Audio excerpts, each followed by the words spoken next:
आइए सुनते हैं आज की कहानी तूफान में कामयाबी। मुझे तूफान की तेजी बहुत पसंद है। ये कुदरत का अद्भुत नजारा होता है। तूफान अपने गुजर जाने के बाद एक अद्भुत रोशनी छोड़ जाता है। इसलिए मैंने तूफान के गुजरने के बाद टहलने का इरादा किया। आसमान सम्मोहक था। साफ हवा की खुशबू आश्चर्यजनक थी। ऐसा लग रहा था पेड़ की पत्तियां धोई गई हो और उन पर पड़ी पानी की बूंदें मानो गिरने वाली हो, पर वे गिरती नहीं थी, वे बस झूलती रहती। उनकी चमक क्रिसमस पेड़ पर लगी रोशनियों की तरह थी। ये सब पेड़ों को क्रिसमस पेड़ की तरह बना रहे थे। टहलने के दौरान मैंने देखा कि कुछ बच्चे भाग रहे हैं और उनके पीछे एक बूढ़ा आदमी था जो काफी गुस्से में था। बूढ़ा आदमी उन पर बुरी तरह चिल्ला रहा था और दो लड़के और एक छोटी लड़की सड़क पर अपने पीछे एक बैग खींचते हुए खरगोश की भांति दौड़ रहे थे। मुझे नहीं पता कि मामला क्या था। मैंने इन सब में कोई दिलचस्पी नहीं ली और टहलता रहा। बच्चे भागते हुए एक गली में गायब हो गए। कुछ मिनटों बाद मैंने बच्चों को फिर से देखा। वे तूफान की वजह से सड़क पर गिरे आमों को बटोर रहे थे। अब मैं समझ गया कि वो आदमी उन पर गुस्सा क्यों था। वे बच्चे शायद उस सड़क पर गिरे आमों के पीछे थे। मैं भी बचपन में ऐसा ही करता था।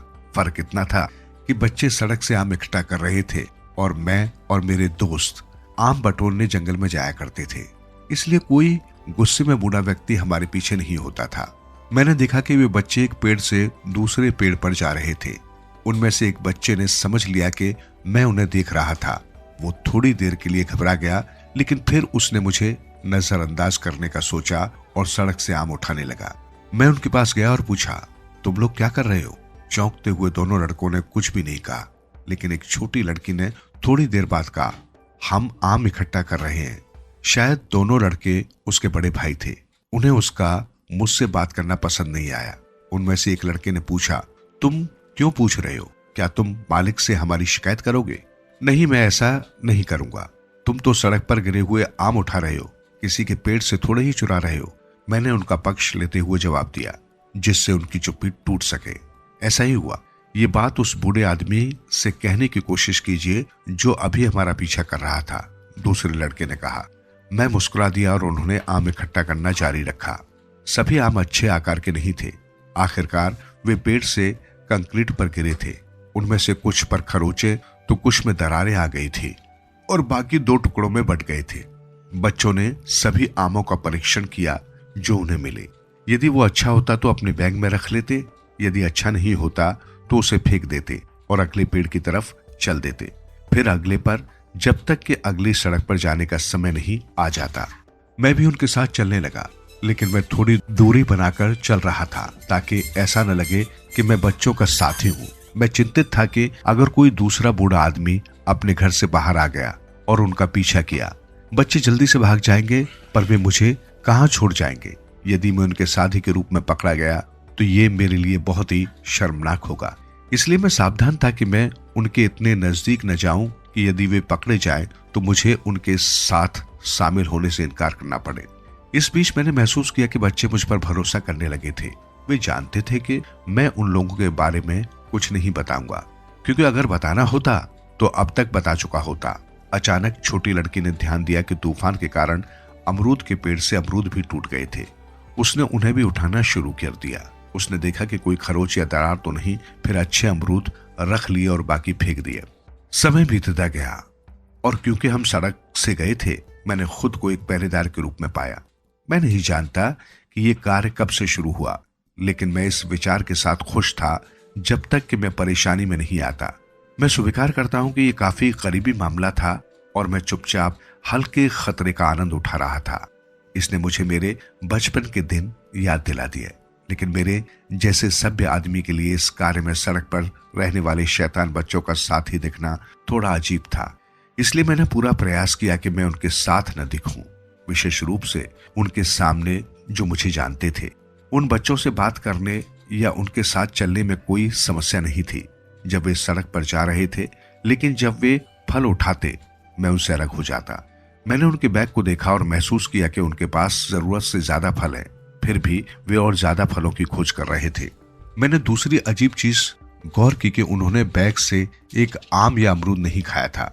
मुझे स्पष्ट रूप से याद है जब मैं बचपन में इस प्रकार घूमता था तो मैं और मेरे मित्र कुछ आम अपने बैग में रखते थे, उनमें से कुछ खाते थे और कुछ आधे खाए जंगल में फेंक देते थे। लेकिन ये बच्चे ऐसा कुछ भी नहीं कर रहे थे। मैंने कहा, तुम्हें नहीं लगता इतने फल तुम लोगों के लिए काफी हैं? उन्होंने मेरी तरफ देखा लेकिन कुछ कहा नहीं। कुछ क्षण बाद छोटी लड़की ने कहा, हम ये अपने लिए नहीं इकट्ठा कर रहे हैं, हम ये फल बेचेंगे। बड़े भाइयों में से एक ने उसे कोहनी मारी। ये सबूत था कि वे अपनी योजना को मेरे सामने खोलना नहीं चाहते थे। हम इनको बेचकर अपनी माँ के लिए कोई उपहार लेंगे, आज उनका जन्मदिन है। पूरी सुबह हमने यही सोचने में बिता दी कि हम उन्हें क्या उपहार दे सकते हैं, लेकिन जब तक तूफान आया हम किसी निष्कर्ष पर नहीं पहुंचे थे। तब मेरे भाइयों में से एक के दिमाग में गिरे हुए आमों को उठाने और उन्हें बेचकर पैसे से उपहार खरीदने का विचार आया। मुझे बच्चों की इस बात ने बहुत प्रभावित किया कि वे अपनी माँ से कितना प्यार करते हैं, और अभी भी मेरे बचपन की यादें इस कटु वास्तविकता से कहीं अलग थी। छोटी बच्ची अपने भाइयों को देखने और आम उठाने उनके पीछे गई।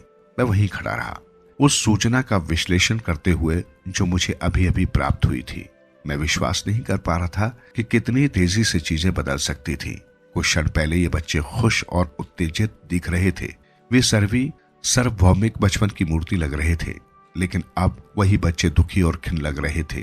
एक वास्तविकता का सार जो हम में से अधिकतर लोग नहीं देखते या देखना नहीं चाहते। और यहाँ तक कि जब इस प्रकार की स्थिति हमारे समक्ष आती है तो हम उससे किनारा कर लेते हैं। ये सभी छोटे बच्चे थे। सबसे बड़ा शायद 10 साल का था, सबसे छोटा 8 साल का रहा होगा, छोटी बच्ची 6 साल से ज्यादा की नहीं रही होगी। ये आम इकट्ठा करके बाजार में बेचकर उससे माँ के लिए उपहार खरीदने की उम्र नहीं थी। लेकिन मैं क्या कर सकता था? अगर मैं उन्हें पैसे देता तो ये उनका अपमान होता, न केवल उनका बल्कि उनके उद्देश्य का भी। इसलिए मैंने कुछ नहीं किया और उनके साथ साथ चलता रहा।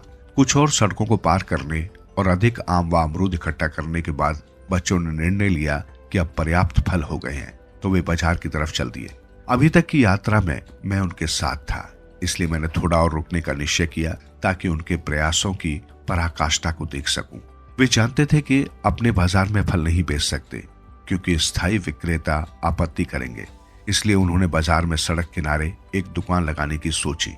मैंने देखा कि उन्होंने बैग को सड़क किनारे रख दिया, घास पर फलों को उड़ेल दिया और गुणवत्ता और आकार के आधार पर आम तथा अमरूद का बाटा और बैग पर सावधानी से उनके ढेर लगा दिए।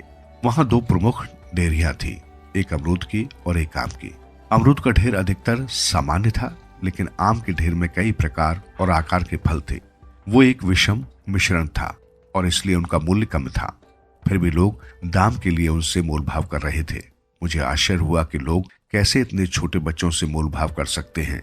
मुझे उन बच्चों के लिए नहीं बल्कि जो लोग मोलभाव कर रहे थे उनके लिए आशाहीनता और दुख महसूस हुआ।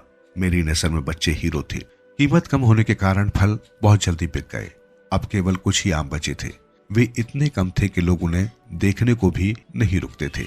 बच्चे अपने स्टॉक को जितनी जल्दी हो सके बेचने के लिए परेशान थे, क्योंकि उन्हें अपनी माँ के लिए उपहार खरीदने के लिए पैसों की आवश्यकता थी और शाम भी लगभग खत्म होने को थी।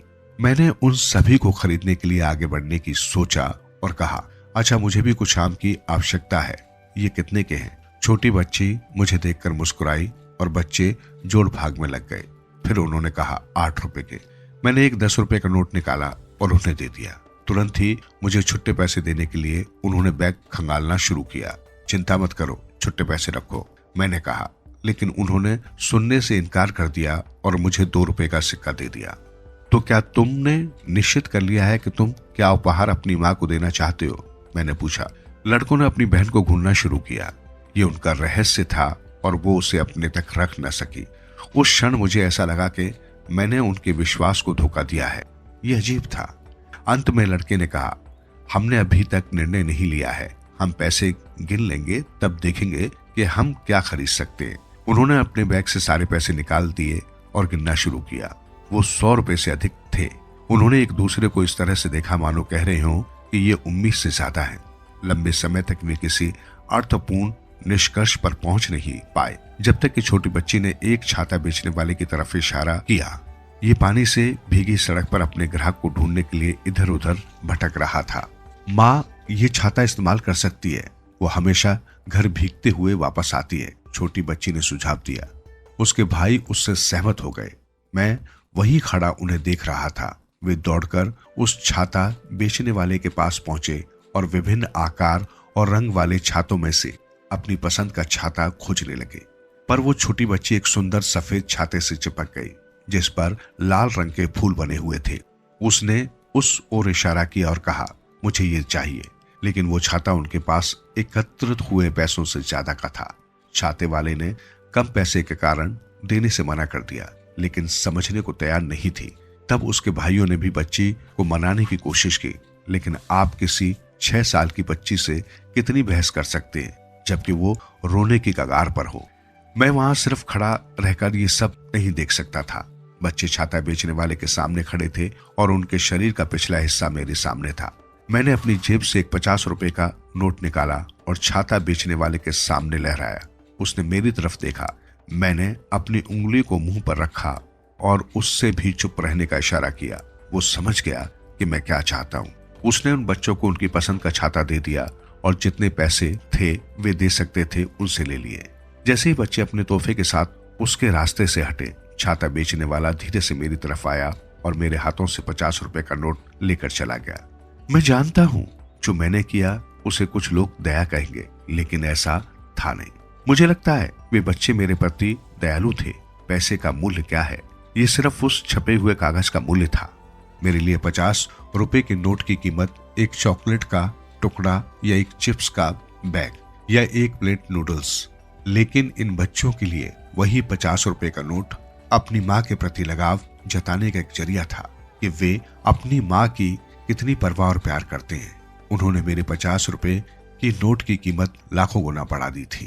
कौन जानता है कि उनकी माँ ने किस तरह की प्रतिक्रिया दी होगी जब उन्हें उनका जन्मदिन का उपहार मिला होगा। हो सकता है वे रोई हो। इसकी कीमत लगाना उनकी खुशी के आंसुओं का अनादर करने जैसा होगा। उस दिन के बाद मैं जब भी उस बाजार से निकलता उन बच्चों की खोज इस उम्मीद से करता कि अब वे मुझे सड़क पर दोबारा फल बेचते नहीं देखेंगे। मैंने उन्हें दोबारा फिर कभी नहीं देखा।